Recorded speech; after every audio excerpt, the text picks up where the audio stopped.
indeed even here alive today, on the 22nd of January, on the 12th of January 2022, because back in the early 90s, Mr. Kim was involved in an accident where he was in a coma in Guadeloupe for a few weeks, perhaps even months, and suffered tremendous physical, damage to his body, and of course head injuries as well. So the fact that he's here all these years later, over 25 years or so since that accident happened, we're indeed very happy. So obviously, Kim, that God had a plan for you, it would seem. Well, I'm a beneficiary of the great relationship we had, my father, the late Honorable Rosie Douglas Ford, with Guadeloupe and Martinique. Because after the accident, I was in the Rosa Hospital, and it looked like I was facing death, perhaps. And then he called his good friend, Dr. Claude McCook, in Guadeloupe, and they got a flight to take me while I was unconscious to Pointe-à-Pitre, Guadeloupe. So I was unconscious for 1 week, 7 days to be exact. So I woke up after 1 week. Actually, I was in Portsmouth, right? And we were going to an event from Portsmouth to Dublin. And I can't even remember to this day, I can't remember the accident itself, but the bus rolled over and I went out through the screen and I was unconscious. When I woke up after 7 days, I was in Guadeloupe. I didn't know what was going on. People were speaking French. I thought maybe I was in another area. So this second half of my life in Asia has very much been very interesting. I feel like I have a second lease on life. I'm forever grateful.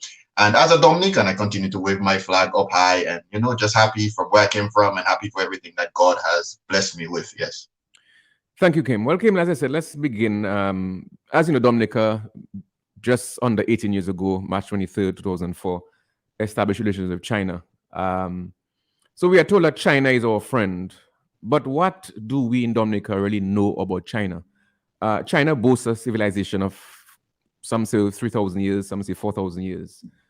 Give us some significant periods in Chinese history. Not too detailed, of course, because this is not a university lecture. But I think really to understand where China is now, I think it's important for you to know what happened before. So let's give us the important events in China's history, perhaps starting with the Ming Dynasty, 1368 to 1644, right up to the present. Yes, I think we walk in a tightrope here because people say talk on the block and people want to express their views and we don't want to be too too much with the details to learn so. But anyway, I think this is very important, and I will start from the early history in China because a lot of bashing of China is taking place, and sometimes we in Dominica we need to give the people information so we can understand these issues. So generally speaking, we are living in interesting times. The emergence, or should I say the re-emergence of China as a key player in global politics is very intriguing. Ever since European expansion of the late 15th century and almost complete domination of the world, Eurocentric or Western historical narratives have been ingrained in our psyche. In the Caribbean and in Dominica, and perhaps our history has been written from the standpoint of the victors, the European colonizers. 1493, Columbus découvert Dominique nous, or so we were taught. The centuries of struggle, the unjust systems of slavery, colonialism, and a small nation state striving to carve out our identity and maintain our self-determination in an ever-competitive, rapidly evolving global landscape. So now we talk about China. That's why we say the re-emergence of China. Because, I would like to talk about, China as we said, in the Ming Dynasty. From 1368 to 1644, that's the Ming Dynasty. I'd just like to mention, we have to mention, Admiral Zheng He of China led the Ming's famous maritime voyages to Africa. He went on 7 major expeditions between 1405 and 1433. Why is that important? He reached as far as East Africa, right? And that was 50 years before Columbus, okay? 50 years before Columbus. His fleet had 28,000 ships and 28,000 sailors and 300 ships. We compare that to Columbus, who had Nina, the Pinta, and the Santa Maria 50 years later. So what happened to China? Why did China stop their expeditions and their exploration? Well, what happened was that the Ming emperor at the time died, and they had a new emperor who wanted to look inwards. China was facing invasion from the neighboring tribe. They decided to look inwards. They believed they were China, the central kingdom. We are China, we are great. Everything revolves around us. We don't need trade at that time. And they looked inward. China would actually pay for that decision. And that is what we have China talking about, the 100 years of shame. because they had to sign all these unequal treaties with the West, and they were dominated by the West because they decided to look inwards at the time when the West was expanding. So we look at that in comparison to Europe, who went out and colonized and all that. China had to pay for that. So from that, we moved to the Opium War, 1839 to 1842. China began trading with England, the United Kingdom at the time. But what happened was that the UK was buying a lot of tea and porcelain and other Chinese products. But China wasn't buying any European products. So China had a huge trade deficit with England. What did England do? England started shipping opium, which was planted in India, into China. As we know, opium is a very serious drug. So the large population of Chinese started consuming the opium, and the economy and everything started to collapse. And that was very bad, very detrimental for them. So the admiral, the general at the time, took 2 tons of Chinese opium. He confiscated it and he burnt it. What was the response? England waged war on China. That was the Opium War. After that war, so the Opium War lasted from 1839 to 1842. After that, China annexed Hong Kong, and they opened up a lot of Chinese ports to trade. So that was the beginning of the humiliation for China, the 100 years of shame they received from the West. It began with the Opium War. So after that, they signed the Treaty of Nanjing, where they gave Hong Kong and so on and so forth. So I'd like to read, in Nanjing, there is a temple in China called the Temple of Tranquil Seas, where on the exhibition it is erected. And this is something I think we can learn on. The way in which the Chinese people took their shame and used it as motivation from which they would re-emerge on the world stage as a major player. Okay, it reads, the abolishment of the unequal treaties has shown the Chinese people's unwavering spirit of struggle for independence and self-strengthening. I like that, self-strengthening. To feel shame is to approach courage. With history serving as a warning, our goal is to promote the great cause of our people's rejuvenation. So we have the rejuvenation. So a lot of scholars went there, they call it Fujian, they wanted to, revive. So in 1895, we have the first China and Japan war, in which Japan annexed Taiwan. We had ROC and PRC. Well, Japan took Taiwan, and they would hold Taiwan for 50 years until 1945, the end of World War II, right? So after World War II, we have the ROC, that's the Republic of China, and then we have the Nationalist Party taking hold. But 4 years later, they had the Civil War from 1945 to 1949. So 1949, the PRC, Chairman Mao, declared the establishment of the People's Republic of China. What you have at the time, the United States really didn't want to support Taiwan at the time because the nationalists had already lost, they wanted to give up. But then the Korean War broke up. So the whole the whole communist ideology was on the radar, and the United States decided to double down its support on Taiwan. So Taiwan survived. 1960, so we have the ROC and the PRC. ROC, Republic of China, on Taiwan because they lost the Civil War. The PRC on mainland China. So 1960s was very interesting because China had their economic takeoff. And these are the kind of things that we can learn from. A third world economy along with the 4 Asian tigers. I mean, we have Taiwan, we have South Korea, we have Singapore, and we have Hong Kong. Taiwan experiences economic takeoff before mainland China. Mainland China went through a lot of hard times, with the self-strengthening. They had, we know about the Cultural Revolution, we know about the Great Leap Forward, many people died. It was not until after Chairman Mao that actually Deng Xiaoping actually initiated opening up, and China decided they experienced 40 years of consecutive double-digit economic growth. So we move now to 1996. That's an important time in the Taiwan-China balance. Because in 1996, there was the Taiwan Missile Crisis. The then Taiwanese president, Lee Teng-hui, he wanted to have Taiwan was moving, the democratization of Taiwan. They wanted to have their first presidential elections. And China sent missiles towards Taiwan to warn them, hey, you guys trying to break away, what's going on? And the United States sent 2 aircraft carriers. And then Taiwan had their elections. And since then, Taiwan has had the democratization. It's only gotten greater. They had changes within the political parties and what have you. But China has actually learned from that. And since then, they have actually doubled down on their efforts to build their military. So now we're in a very turmoil is still taking place where China is sending a lot of planes and a lot of military aircraft to surround Taiwan because they try to break the island line so that they can actually take care of their own issues, because it was very shameful that America, what China sees as internal issues, want America out of there. That's why you have the whole China Sea going on, China spreading, and China is growing. Should I stop here, or should we go into China's joining of the WTO? Yeah, I think we can stop here. It's a yes, lot of need to take a breath. Yeah, a lot of information to digest. A lot of heavy stuff. I mean, but in a 1-hour program, it's very hard. Yeah, yes. it's a talk on the block today. Wednesday, the 12th of January 2022. And of course, as I said, we're looking at not just China, but other countries later on in Asia. And how do we leverage what we have to gain more from that relationship?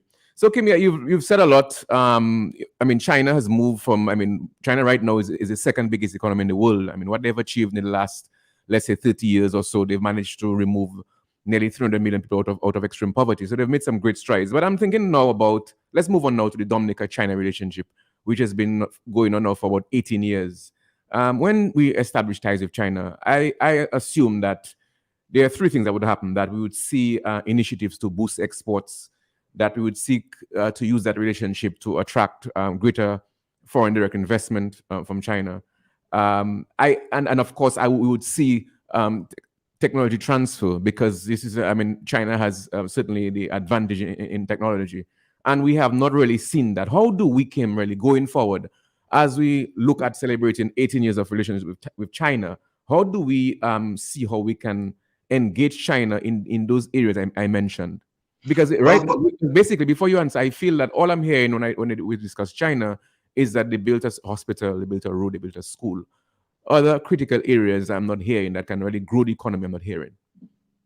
Well, first of all, I'd say it's time for us to stop beating our chest. Yes, we made the right decision. We established relations with China. Yesterday you established the fact that since in 1984, Rosie Douglas was in China, and he tried to establish relations with China back then, but we had relations with Taiwan. We still look at the situation that Dominica is in. Both St. Kitts and St. Lucia still have relations with Taiwan, and they're still doing way better than us economically. We look at the news and we see that St. Kitts had a double bubble. People got paid for 2 months. Yes, so the relation with China is very important for us, but it is not everything. At the end of the day, we still need forward-thinking economic policies and strategies to get our country moving. Being on the ground myself, and as a Dominican, I'd say what I've been able to do without any government backing in this Chinese sphere, both in Taiwan and China, I think is very remarkable, because I think the gold mine in China is the market. So I see that St. Lucia in Taiwan right now, I see they are having like trade shows, very small amount of products, but I think that is the future. And I think we'll start seeing that, because I think the Labour Party is listening, Sean. You're there, but they're very listening. They was listening to what you have to say and development. The future now is to find trade, developing a relationship with the Chinese people. I would say for myself personally, I've been on the radio, I've been writing articles, I've been doing television, talking to the people, because there's so much opportunity here in terms of trying to find a niche. And it's a process. It has to be a deliberate process, as you say, to punch above our weight, because we can use these tools to put Dominica on the map, so to speak. And after finishing university, studying political science, I could have said to Dominicans, yeah, that is the future. But I've actually done the blueprint. I've actually done it myself.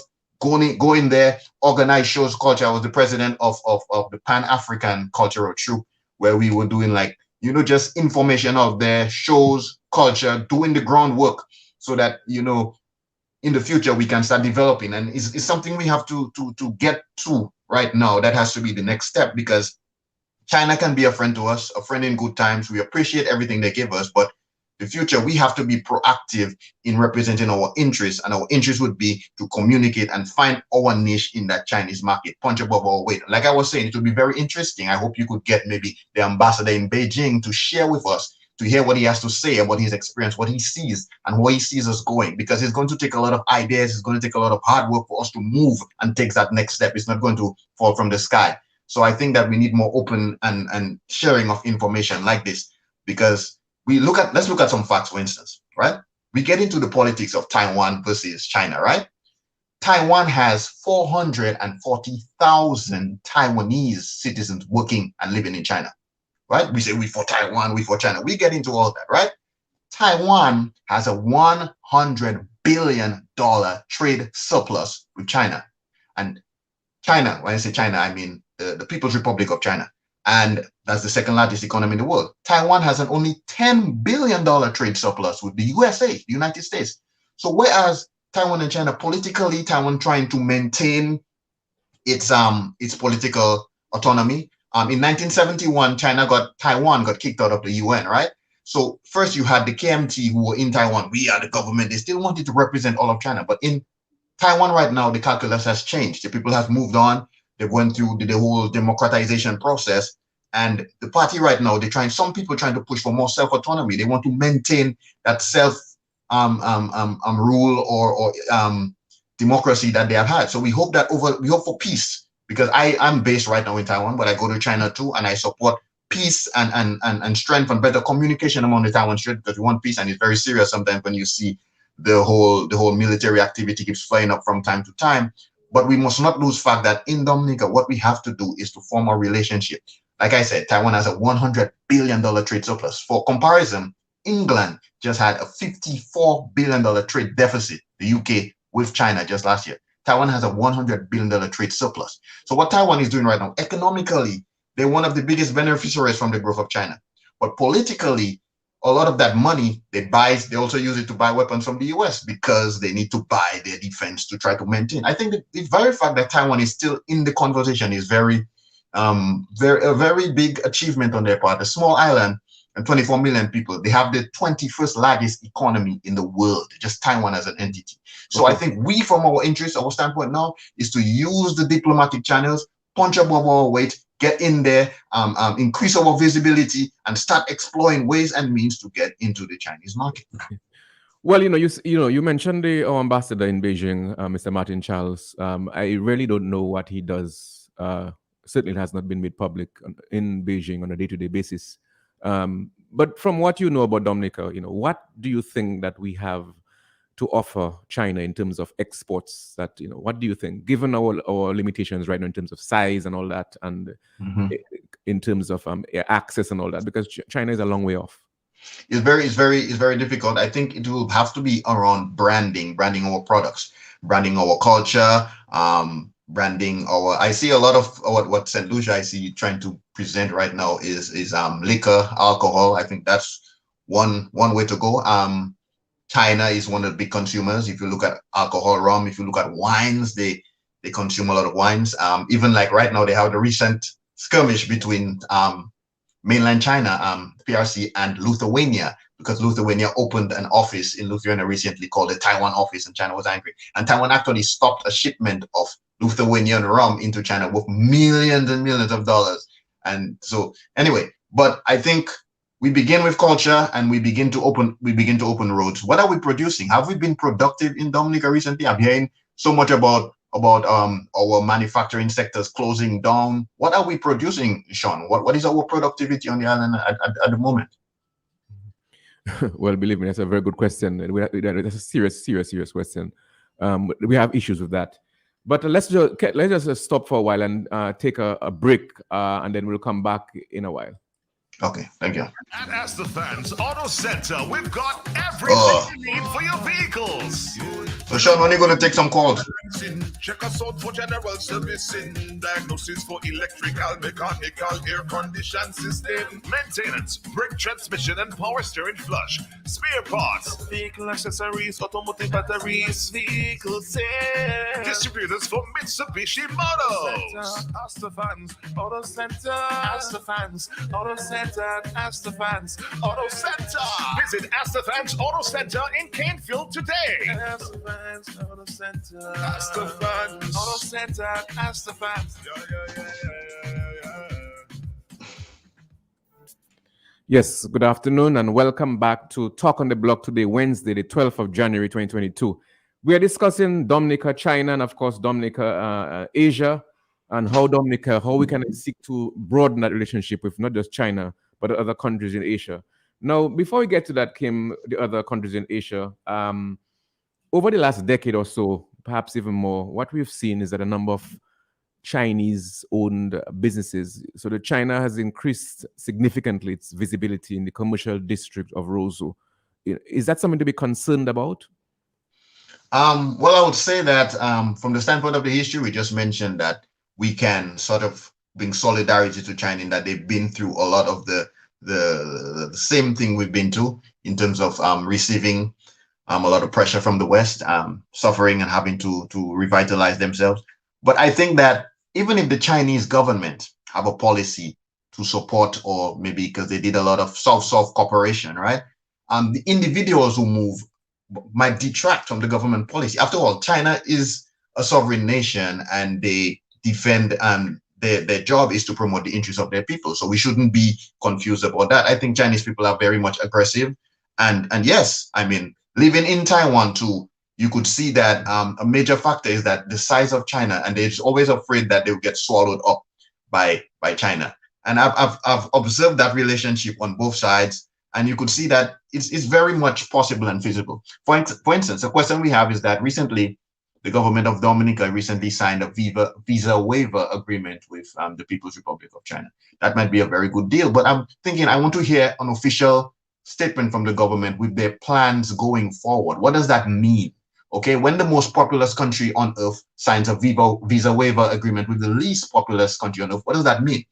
My first thought was, well, it would boost the attractiveness of our passports, maybe on the CBI. Maybe that might be one of their goals. But where are they going? I think it's important, for the government to let the people know where the relationship is heading, so people can position themselves better to achieve or to grasp the opportunities of the future. So have you had any information on that, Sean? The visa waiver, yes, but where do they see because I haven't heard anybody talking about exploiting the Chinese market, or I haven't seen people working on the ground to increase our visibility in China. I haven't seen that aggressive stance. So visa waiver, are we getting more Chinese tourists? I mean, it's a big step in the relationship, but what is our government's policy? Where are we going? I mean, for the next 20, 30 years beyond? Because without that, we could easily get swallowed up if we don't have, I think, a concrete plan of action. Where are we going? Mm-hmm. Yes, you're tuned to Talk on the Block, Q95. The numbers to call, 449-3095, 449-3096, 449-3097, 616-4257, the overseas line 305-432-9624. Kim, of course, there's a war going on there. You have China on one hand, you have the US, you have the UK. The Chinese launched in 2013, I believe, the what they call the Belt and Road Initiative.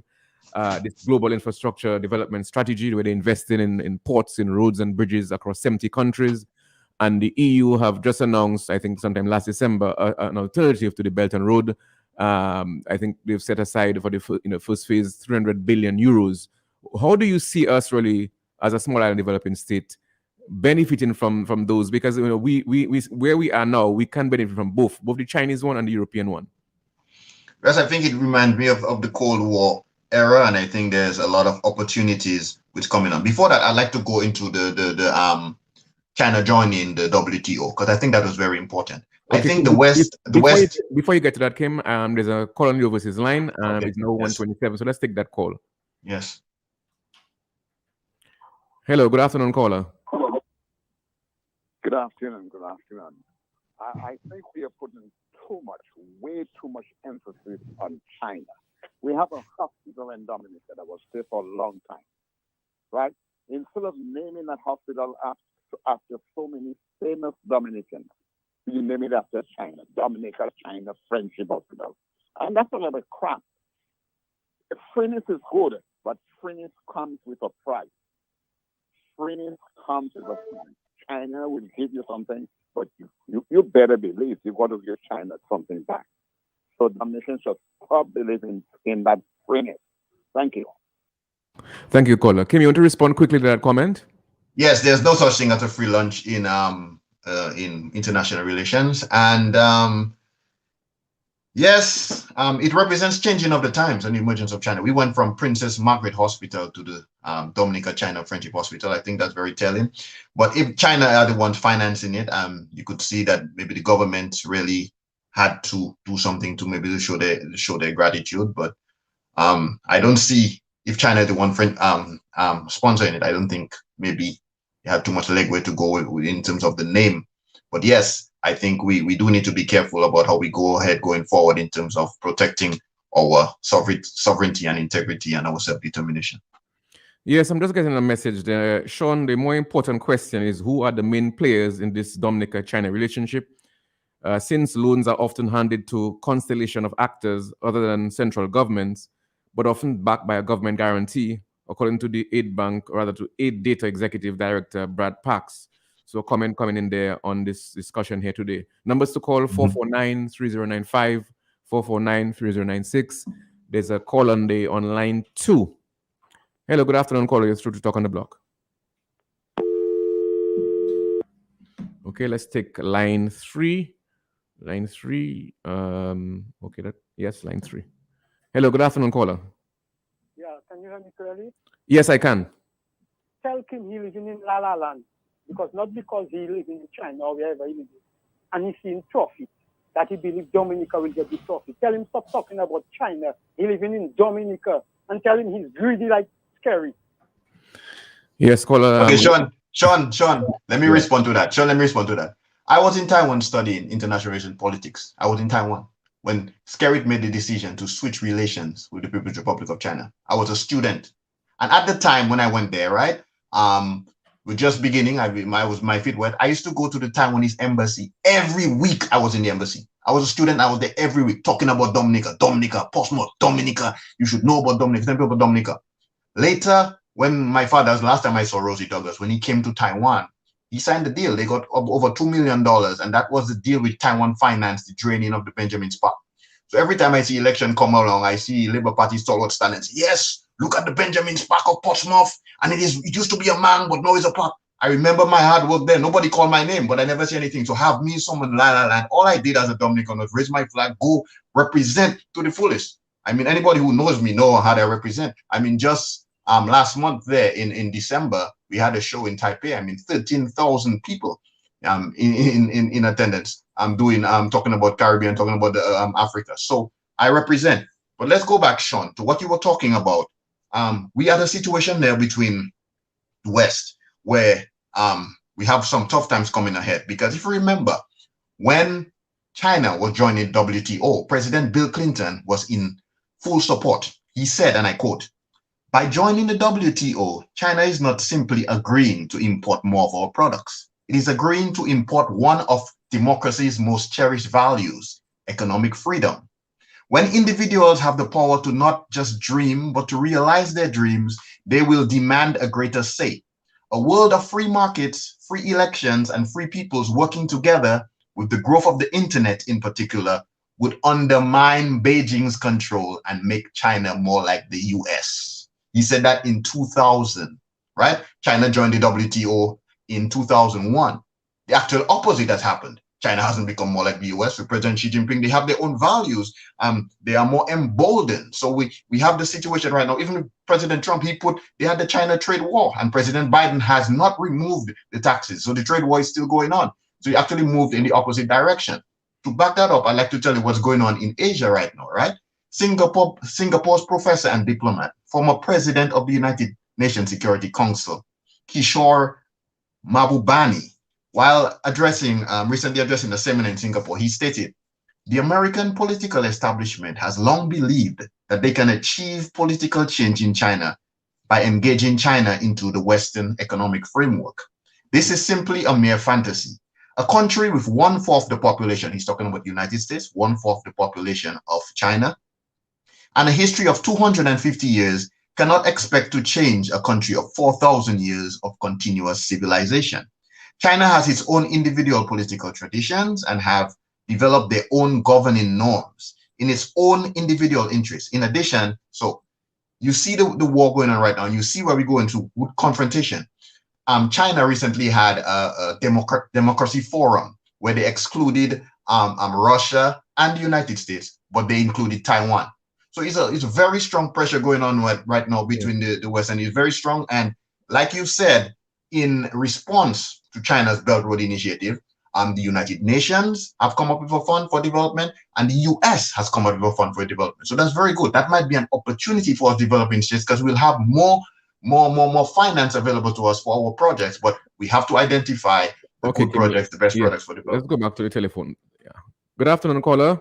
Thanks for your patience. Yes, good afternoon. Good afternoon, Mr. Douglas, and good afternoon to your guest in studio.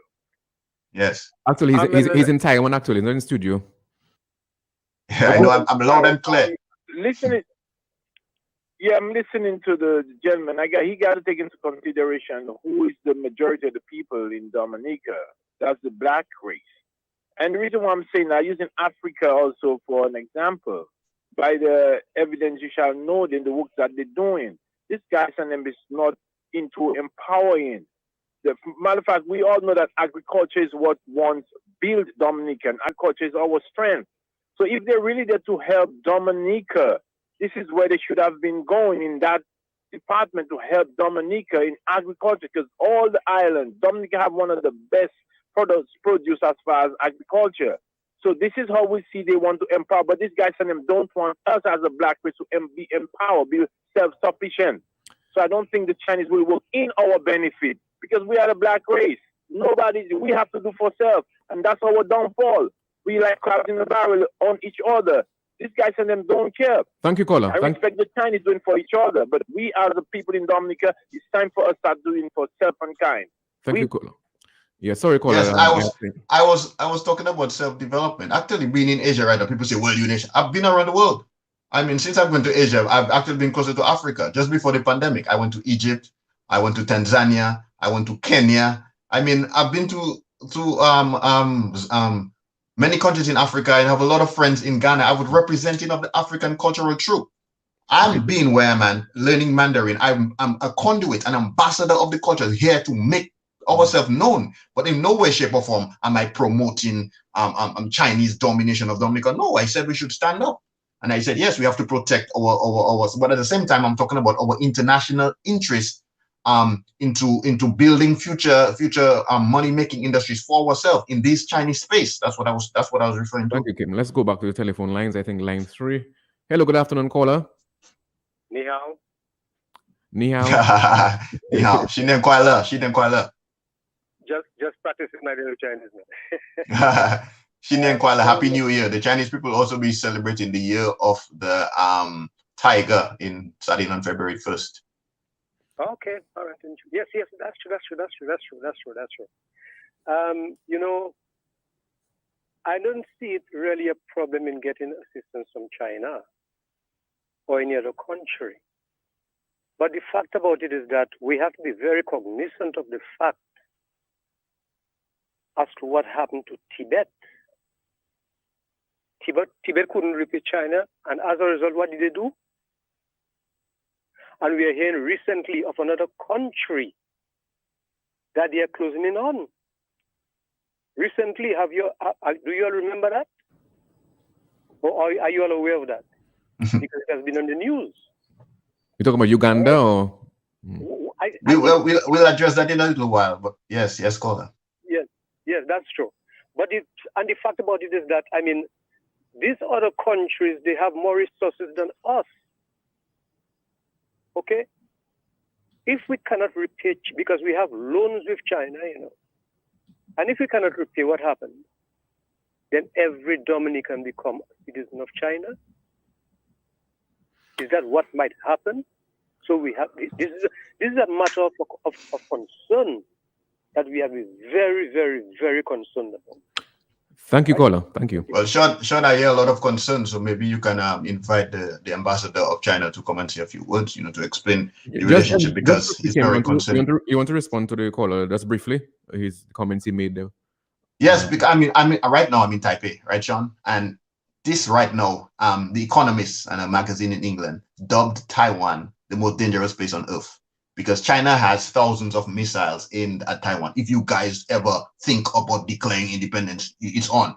I mean, Chinese fighter jets are around here every time. So like here in town, people became a little bit numb to that.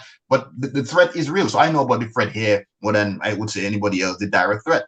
In terms of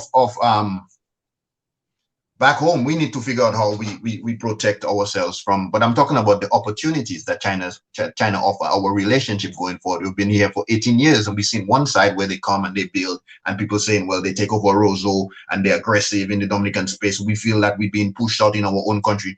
That's very important. And I think that needs to be voiced. That's why I want to hear more from the government. They said visa restrictions removed. I previously said, when the least populous country, one of the least populous country on earth, that's us, Dominica, and the most populous nation on earth, that's China, sign a visa waiver agreement. We need to know the government's thinking going forward. And I think I was surprised when no Dominicans ask any question. I think there should be more explanation and more ideas being shared about the relationship going forward. Let's now go to the international line. Hello, caller.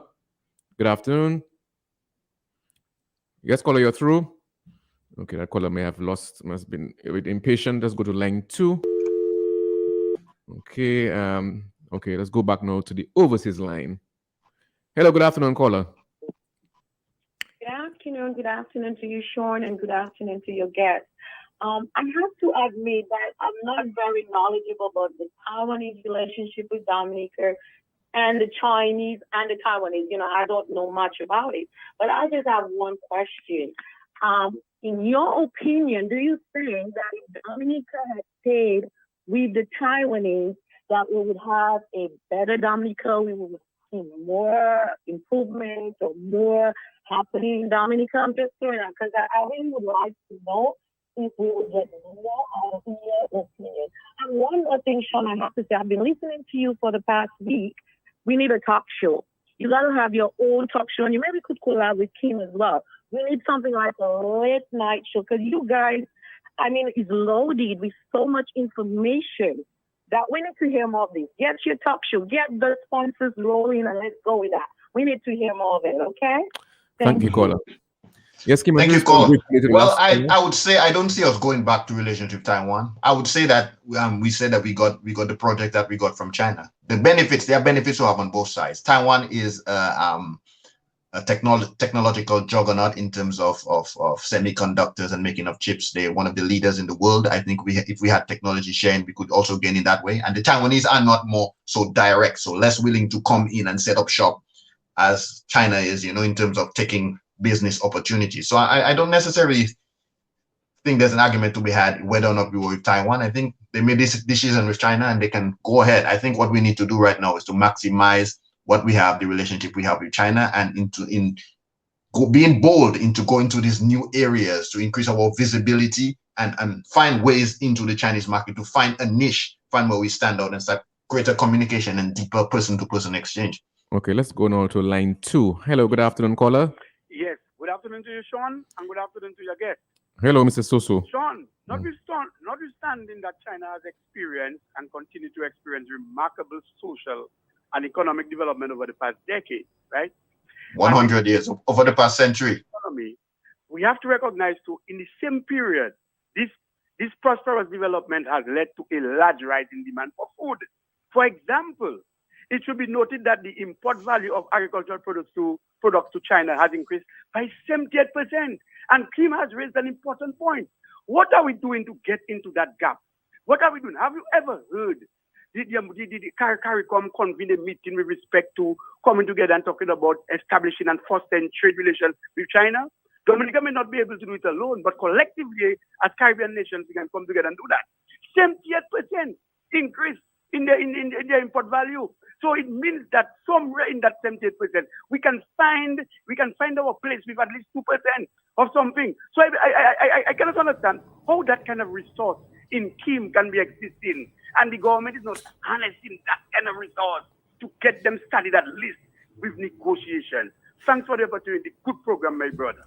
Let me make a point, Sean. Say what utilizing Kim is very interesting, because I would say my father came before he died. On his last series of trips, he went to Taiwan, he went to Japan, he even went to Libya. He went to Taiwan, and Prime Minister Roosevelt's carriage was there. He came there. I remember they were there, and then that was his last trip to Taiwan. I saw him there. A few months later, he died. I was in Taiwan. I stayed in Taiwan. When Dominica switched relations, right? I didn't even get a phone call from the government. The relationship switched.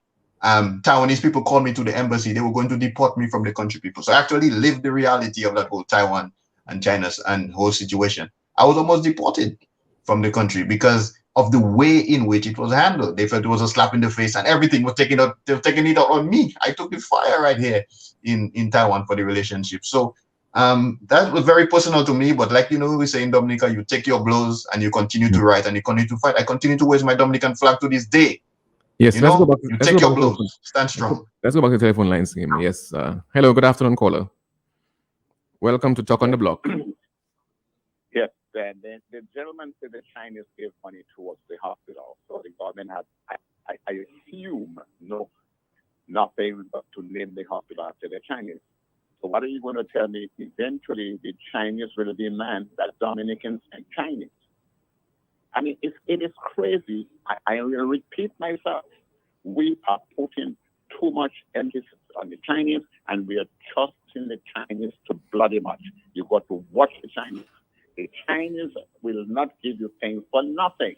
It is true. I was born and raised in Dominica. I know Dominicans like things for nothing, but nothing is for nothing. Everything has a price. Thank you, caller. Yes, thank you. Yeah, I got this messages are coming through on my phone.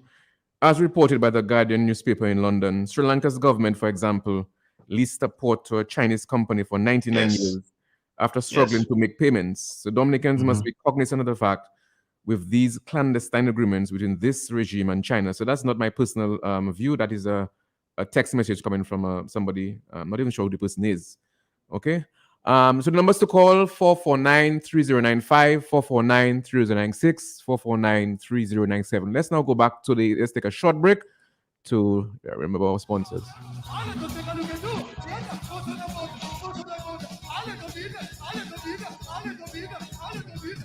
Dear consumer, restaurateur, hotelier, your favorite bank's products are back with a bang at Issa Trading Limited and Island-wide. Banco white and red wine, only $8.95. Cherry brandy wine, only $10.95. Ginger wine, only $12.95. Moscato wine, only $10.95. 375 ml red, white, and cherry brandy wines, only $4.95. Remember, at Issa Trading Limited, we are here for you. Yes, you're tuned to Talk on the Block for today, Wednesday, the 12th of January, 2022. We have Kim Douglas here. We're speaking about China. We're speaking about Asia. And I want now to move on now as we enter the last 40 minutes or so. Kim, you've, as I said, you've been based in Asia for the last 23 years, 21 years in Taiwan, and a year and a half in China.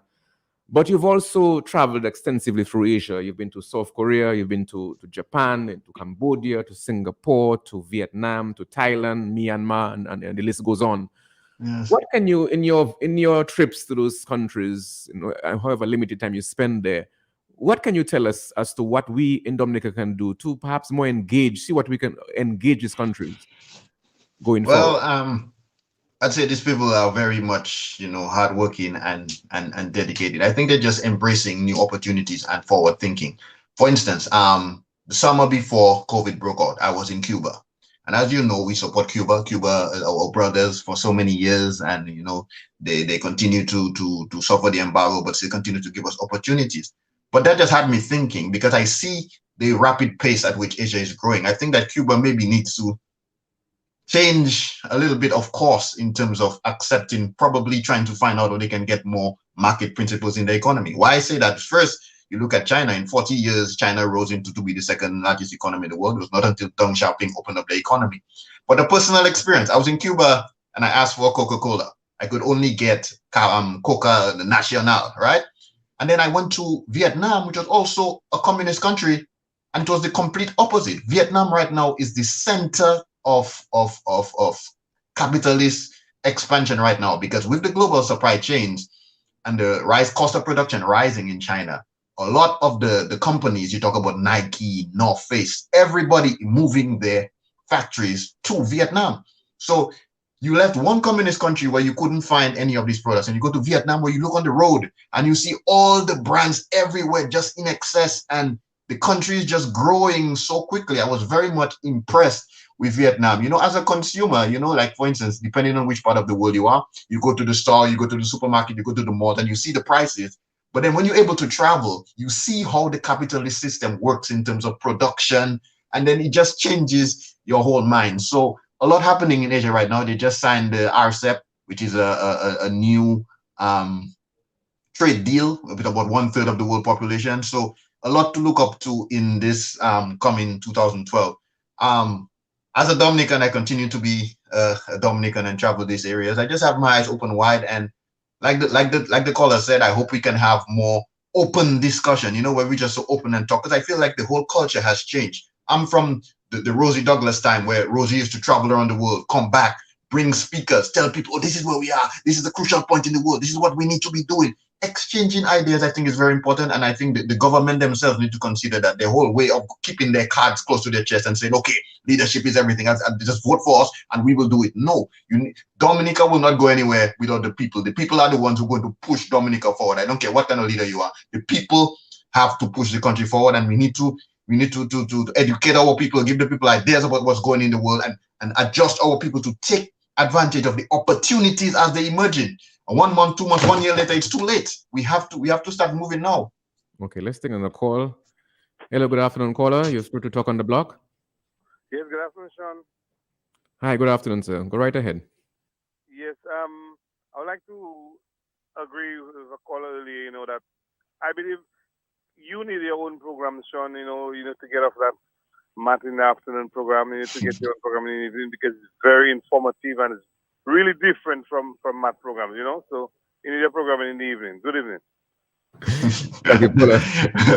I'll not respond to that, at least not right now. That's good to hear, Sean, because actually before I got on the program today, I had some people say, well, he's stuck on the block and Sean told people to go and do some homework, and that might be too much work. So it's good to hear that people are embracing that, because we really need to educate our people. Yes. Okay, let's now go let's go to line 1 to see what the caller is saying. Hello, good afternoon, caller. Good afternoon. I was wondering, in terms of there's a radio in the background. Perhaps you could just lower the volume. I was thinking, based on the discussion, in terms of attracting industries, don't you think it would be possible to have the Chinese invest in a water manufacturing plant where the technology could be transferred to our own people and have some people employed? That's a great idea, caller. Yes. There was Nature's Water years ago, I think. Yes. I remember when I came in. I think he was working with some Taiwanese people too at the time, because I went there. It was Mr. Baran. Yes. I came there. I remember I was translating some for him. Actually, yes, I'm Sean, you didn't say in between. I did spend 1.5 years in Dominica. Yes, people say. Okay, but yes, good point, caller. Very good point, and something we should look onto. So maybe we should hear from the government on that. Mrs. Inglis, anything else? Okay, I think the caller may have gone. Numbers to call: 449-3095, 449-3096, 449-3097. Let's go back to line. Okay, the overseas line. Somebody's there. Hello, good afternoon, caller. Yes, Sean, good afternoon. How you doing, man? I'm good, caller. And to your guests on there. Let me say something. What the man is saying is pretty interesting, but when you look at Vietnam, because I've read about Vietnam and its market opening and the boom that's taking place right now. And they're also looking at parts of Pakistan and different areas. China is expanding. It's a worldwide phenomenon. But let me be specific to the region where I come from, that is the Caribbean. At this point in time, we don't have a workforce in numbers. We have lots of educated and talented people, but most big companies goes to countries like Asia, the Asian countries where the numbers are very big. You talk about a country, Vietnam, with millions of people. We don't have that. And the other thing, China's growth is based on most of the Western conglomerates moving all their operations to China. And now they look in cheaper markets, because last time I read something, they were saying the China market, the employment rates are getting higher and higher. So now they're looking for new markets and the move to Vietnam.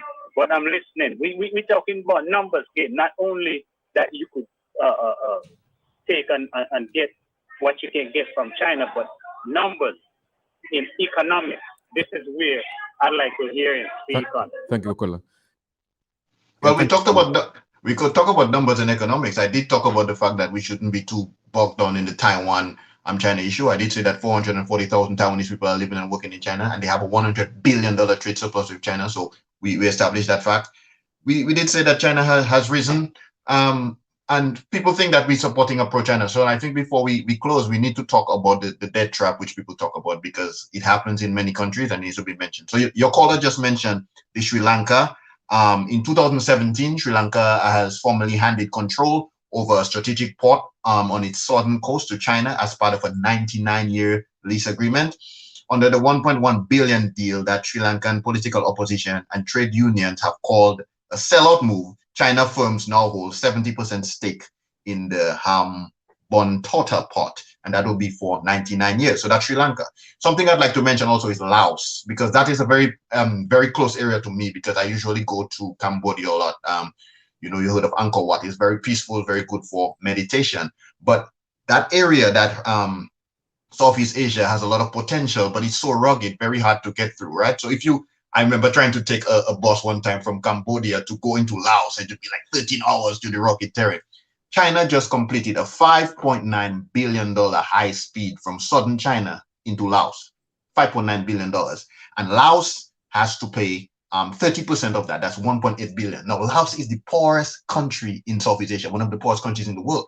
So we will get to Uganda in a while. The Uganda loan was only $200 million for the airport. People talking about China might be in control of the airport now. Laos has $1.8 billion on the high-speed train, but they are a landlocked country. You could understand they're trying to get investment.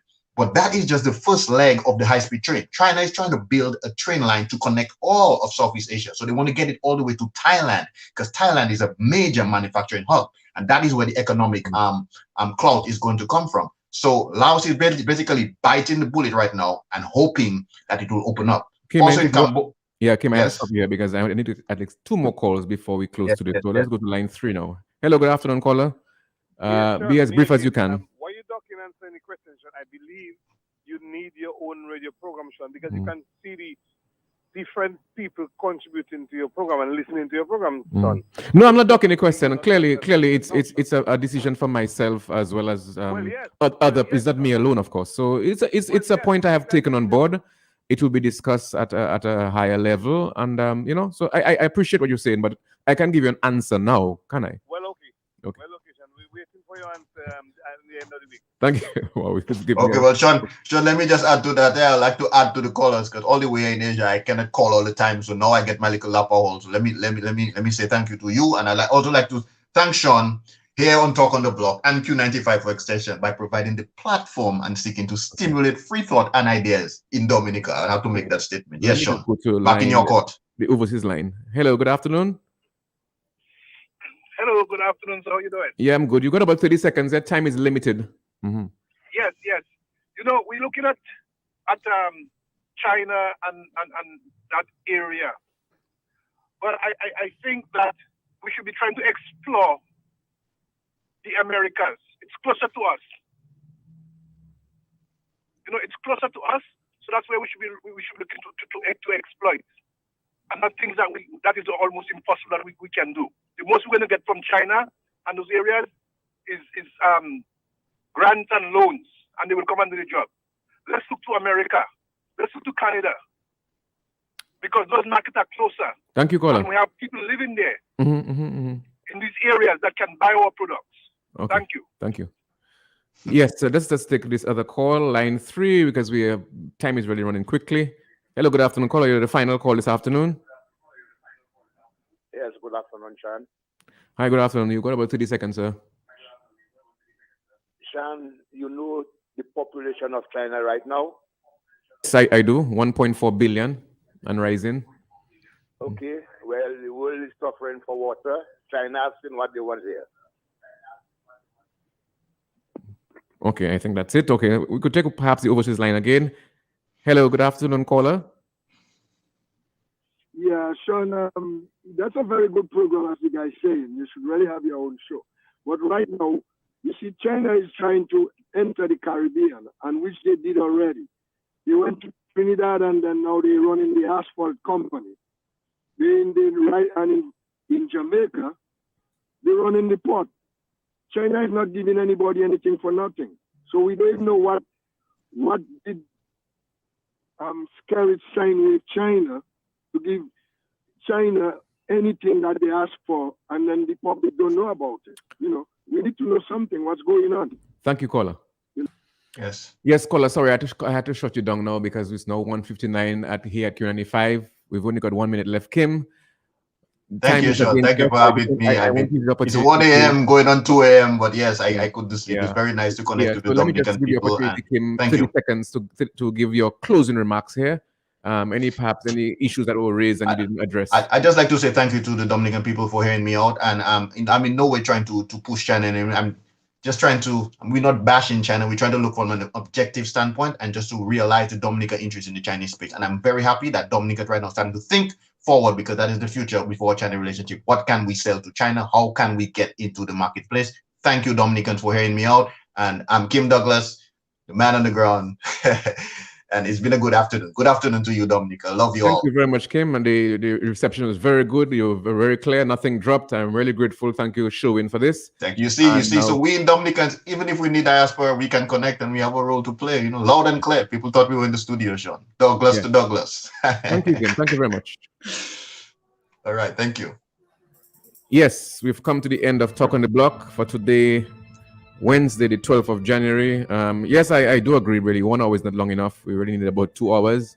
But I think what we've done today is that we've started a discussion on our relationship with China, possible deeper relationships with countries in Asia, like Thailand and Singapore and Cambodia and Myanmar and all that. A number of issues were raised, number of points were raised. And I think it was a very informative program. Kim, I'm hoping that maybe at some point in the future, sometime later in the year, perhaps we can engage again. But I think at least we've started the discussion. So until my next program tomorrow, I'll see you. So the next program is the Digital Hour.